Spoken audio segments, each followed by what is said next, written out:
Una obviedad que no es tan obvia es que si hay que explicarlo, si hay que contextualizarlo, no es buena propaganda. La buena propaganda se explica a sí misma. Muchas veces yo veo, sobre todo lo veo en el campo de la izquierda, que cierto lema, cierta campaña propagandística, después hay un montón de hilos de Twitter explicando, yendo al contexto, incluso con esa especie de superioridad moral propia de la izquierda intelectual o izquierda bramán, como dice Piketty, de oye, no, es que tienes que ir al contexto, implica una lectura, ya, si tendrás razón, pero es que la propaganda no hay que explicarla, porque la propaganda lucha en un espacio de atención limitada, lucha con unas potencias, con unas percepciones que son comunes, y si tienes que explicarlo, ya de partida estás demostrando que estás jugando en terreno contrario, estás jugando en terreno de debilidad. Y ya sabemos desde Sun Tzu, desde el arte de la guerra, que uno siempre debe dar la batalla en un campo ventajoso. Luchar ahí, la victoria está garantizada. Antes de luchar ya estás ganando. Pero si tú juegas en un espacio, en el de la propaganda, en el que tienes que explicarte, tienes que contextualizar, ya estás perdiendo. Porque hay un montón de gente que no va a leer esa explicación. O hay un montón de gente que no va a entender esa explicación. Eso es obvio. Pero esto tiene una implicación muy curiosa, que es la siguiente. Es una tesis fuerte. Mi tesis es que la derecha, o vamos a llamar mejor, porque derecha al final es una etiqueta con mucha arbitrariedad y muy voluble. La defensa de lo existente, la defensa del status quo, siempre va a ir siempre va a tener ventaja. Es una batalla simétrica. ¿Por qué? Muy sencillo. Partamos de lo que he dicho. La propaganda no amerita explicación. La mejor propaganda es la que es obvia, la que conecta con el sentido común de la época. Pues sucede una cosa, es que la defensa, la realidad existente, el status quo, en cierto sentido, se explica a sí mismo. ¿Qué significa que se explica a sí mismo? Aquí estamos viendo la hegemonía en los medios de comunicación, estamos viendo la correlación de fuerzas, que haya partidos, órganos de propaganda. No, no, ni siquiera hace falta eso. Lo que quiero decir es que la realidad crea su propia propaganda. Por ejemplo, un ejemplo muy sencillo. Imaginad que yo tengo que defender la jornada de 8 horas, que es la legal, implantada en España, llevamos 100 años con ella, mucha gente trabaja 8 horas, aunque bueno, por desgracia, debido a los retrocesos en derechos laborales y a la fuerza de los sindicatos, mucha gente está trabajando 10, 11, 12, algunos incluso con horas extras sin pagar, pero bueno, vamos a decir que 8 horas es una cosa muy común que la gente conoce. Si yo mañana digo jornada de 8 horas, la gente lo entiende, lo vive, está acostumbrado a ello. Pero si yo de repente digo jornada de 6 horas, ya empiezan las dudas. Ya amerita explicaciones, necesito sacar este paper que demuestra que la jornada de 6 horas aumenta la productividad, necesito hablar de la plusvalía y de cómo ese plusvalor se lo están adueñando los empresarios y tenemos que recuperarlo, necesito demostrar que la jornada de 6 horas es mucho mejor para el cambio climático porque reduce los desplazamientos y reduce el uso de la contaminación, tengo que hablar de cómo eso reduce el ejército industrial de reserva y por tanto baja el paro. ¿Veis? Te voy a estar explicando cosas. Y cada una de esas cosas implica una posible discusión, matiz, alguien que no entienda, es mala propaganda. ¿Pero por qué? No por la idea en sí, que es buena, sino porque es la defensa. Estamos defendiendo algo que no existe, algo que la gente no vive, que no está implantado en el sentido común diario. Entonces, en ese sentido, toda fuerza progresista, y entendamos progresista como alguien que defiende lo nuevo, que intenta generar nuevas formas sociales, va a estar en desventaja. Eso es una putada, hay que decirlo. Pero aquí no quiero pasar, no es solo un lloro progresista de, es que estamos jugando con el tablero inclinado. Por ejemplo, Edmund Burke explica en su libro sobre la Revolución Francesa. Edmund Burke es seguramente uno de los conservadores clásicos más inteligentes y el que da, a mi juicio, el mejor argumento conservador.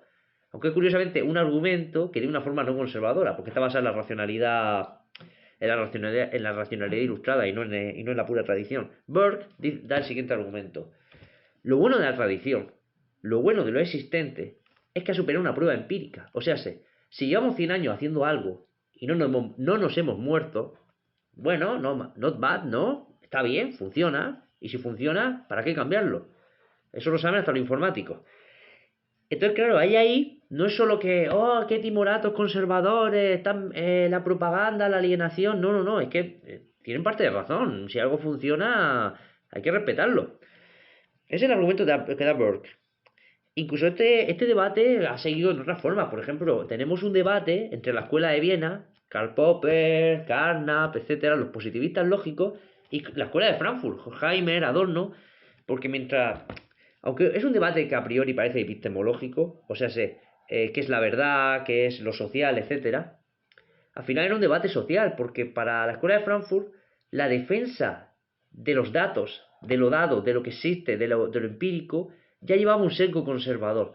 Y yo a veces he dudado sobre si el argumento de la escuela de Frankfurt estaba bien formulado, pero en la forma que lo estoy formulando yo ahora, yo creo que tiene fuerza. Y conecta con la idea que he dicho al principio, la de que lo dado, lo existente, el status quo, genera su propia propaganda.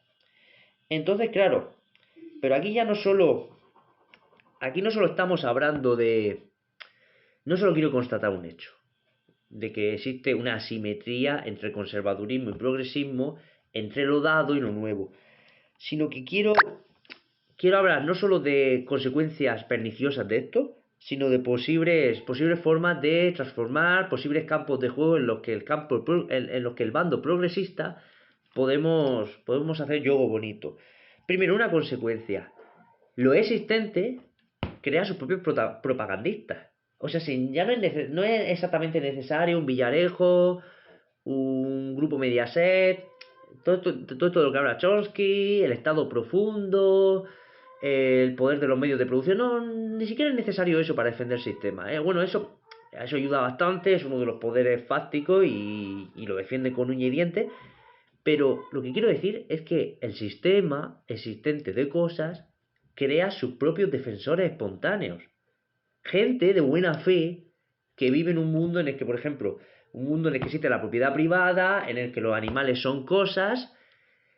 Entonces esa gente vive eso, está recibiendo todo el día propaganda de eso, entonces se convierte en propagandistas naturales. Porque es lo obvio, frente a los que traemos lo nuevo, frente a los que tenemos que mover la ventana de Overton y pelear contra el sentido común de época, hay una obviedad de esto. Y claro, muchas veces te encuentras, es la paradoja esta de Twitter, de que te encuentras a los libres pensadores, gente que dice que piensa por sí mismo, que son apolíticos y acaban siendo de derecha. Y ellos, más allá de la broma de que nos riamos de esa gente, conecta con lo que estoy diciendo. Claro, es que si tú eres apolítico y consideras que piensas por ti mismo, al final lo que estás haciendo es defendiendo lo existente, porque estás defendiendo los datos puros que te vienen de la realidad. Porque el libre pensado dice, no, yo no leo libros de política y yo no escucho a los partidos, yo defiendo lo que yo veo. Como decía este señor de Madrid, yo no veo la contaminación. Claro, es que estás defendiendo lo existente, cabrón. Entonces cuando tú defiendes lo existente, eso es ideología. Y solo se entiende como ideología, solo aparece como ideología lo que no ataca, lo que no es sentido común de época. Y sabemos perfectamente ya desde Gramsci que el sentido común de época es una solidificación, una acumulación de sentidos comunes previos que en su día fueron revolucionarios. Porque, por ejemplo, la patria, que ahora mismo es un esquema conservador en muchos casos. Pues bueno, eso fue un movimiento progresista, porque la patria es la universalización de afectos regionales, provinciales y de tribus y feudales. Tú antes eras el siervo de un señor, ahora soy ciudadano de España. Eso es una ampliación de derechos, de colectivos, de tal. Ahora, claro, el sentido común de época está cambiando. Cada vez nos acercamos a una ciudadanía global y en este momento el apetecimiento por la patria, el patriotismo, agrupa a la gente regresiva. Claro, y ahí se da la paradoja de que los regresivos de nuestra... O sea, un progresista, ahora mismo un reaccionario del siglo XXI, era casi un progresista en 1950. Casi. Nadie se atreve, más o menos. Después los movimientos no son simétricos y obvios. Hay retroceso y avance en diferentes campos y habría que entrar en detalle. Entonces, dada esta situación, hay que responder a dos preguntas. Una es cómo se produce el cambio, porque el cambio es un hecho, se está produciendo el cambio político. No, pocos sistemas aguantan demasiado tiempo sin transformaciones. Y segundo, ¿cómo podemos producirlo? Porque habemos una serie de gente que consideramos que una transformación, una creación de nuevas formas sociales es una necesidad perentoria en todos los campos, estética, ecológica y moralmente. Pues bien, ¿cómo se produce el cambio? Pues bien, en todos estos sentidos comunes de época, en este lo existente, tal como diría el marxismo, o podemos decir con otras palabras, existen contradicciones, puntos de fuga, cosas que no funcionan, cosas que generan dolor. Entonces aquí, tanto espontáneamente como conscientemente, todos esos puntos de dolor se van trabajando y van creando grupos de oposición, corrientes subterráneas de opinión, que en momentos dados pueden modificar, tanto directa como indirectamente, el sentido común de época. ¿Cómo lo modifica? A veces de manera subterránea. Por ejemplo, una cosa muy sencilla. Si yo estoy acostumbrado a ver chicos gay, a lesbianas y tal, al final acaba cambiando mi percepción. Pasa de ser algo raro y monstruoso a, bueno, a mi vecino, a mi jefe, a mi profesor de universidad, a esta persona que trabaja conmigo, etcétera. Y segundo, ¿cómo puedo producir el cambio? Pues ahí estamos. Mm, Aquí no se puede terminar, bueno, esta cuestión no se puede solucionar aquí, pero lo que tenemos es localizar esas contradicciones, esos puntos de fuga del sentido común, conectarlo con los sentidos comunes, porque hay que decir una cosa, lo que es estúpido es jugar contra el sentido común de época y no entender que en este sentido común de época no es solo la bestia, no es el Moloch del que habla Allen Ginsberg, terrible y monstruoso que nos devora, no. Sentido común, hay cosas revolucionarias, cosas a rescatar, cosas a proteger. Entonces, cualquier persona que quiera trabajar con el sentido común de época, y esta es la hipótesis Podemos, pero ampliada, tendrá que absorber todo ese sentido común de época, ver todas las demandas insatisfechas y jugar con ellas. Una vez, esto claro, en abstracto suena muy bien, después en lo concreto hay que modularlo, hay que trabajarlo, hay que ver cosas concretas y hay que saber, hay que tener esa astucia del guerrero. Pero ese es el asunto.